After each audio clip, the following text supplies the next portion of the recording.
I'm joined by Director at the Afro-Middle East Centre, Naeem Jeenah. Mr. Jeenah, a pleasure to have you on the program. Now, there are examples in the past where embassies and ambassadors have been targeted in foreign countries. Saudi ambassador in the US, attacks on the Israeli embassy in Argentina. The intelligence community isn't exactly sure why Iranians would target Marks, who has few, if any, known links to Iran. Why would she attract a mark on her back? Well, firstly, I mean, the entire story is really quite bizarre. You have this one article in Politico, the Politico website, that relies on some leaks by some intelligence officials that make these claims. If we examine the issue, look, Iran and South Africa, as Jasmine Opperman said in your piece, have excellent relations. Iran relies on South Africa to defend it, for example, on its right to develop nuclear technology. Iran believes that South Africa will speak on its behalf in the United Nations Security Council, for example. Why would Iran jeopardize that kind of a relationship when, frankly, it doesn't have too many friends all over the world? Why would it jeopardize that kind of relationship with such a silly action? Yeah. So the story really doesn't make sense. Also, why Lana Marks? I mean, she's not a politician. She's not a career diplomat. She's not a military person. Not an intelligence person. She's a businesswoman who got this appointment simply because she happens to be a socialite friend of Donald Trump. Furthermore, that the Iranians have been hoping that Trump is going to lose the election in November, Biden will become president, and the United States will re-enter the Iran nuclear deal, which would be great for the Iranian economy, which is in a mess at the moment. They're not going to do anything that might win Trump's sympathy and win him votes in November. So the whole story really is a very suspicious story.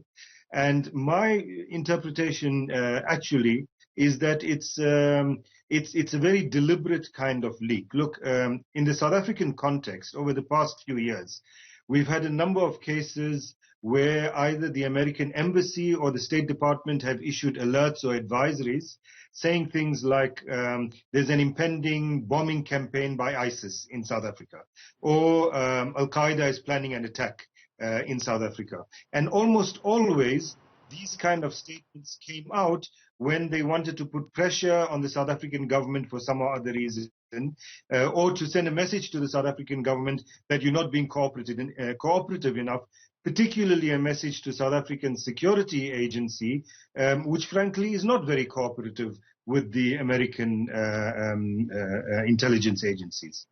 Now, you call this report very bizarre, but why was the information made public in this kind of way?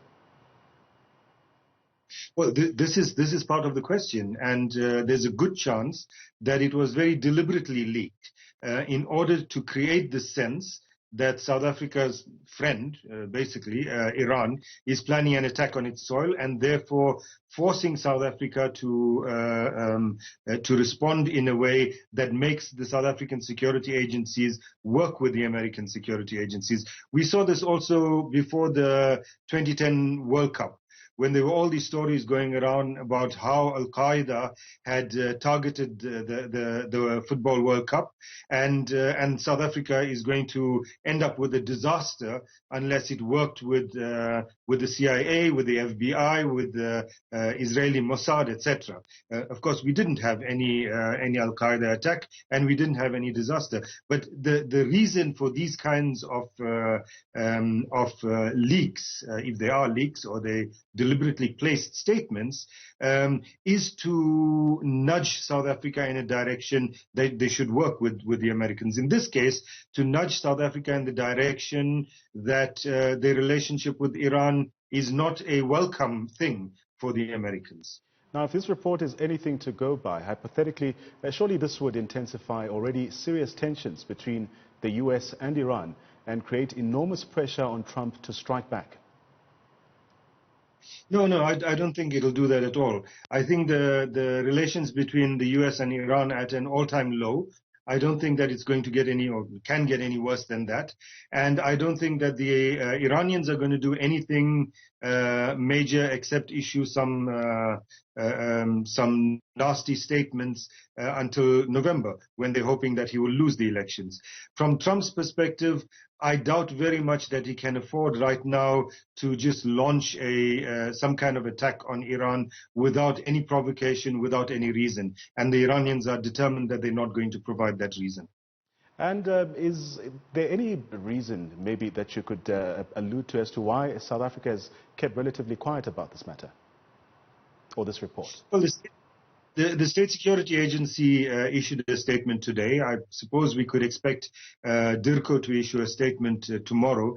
The State Security Agency basically said nothing. It said that they want to ensure the Americans that their diplomats will be safe in South Africa. And frankly, that's as much as I would expect them to say. And I don't think that they should say anything more than that.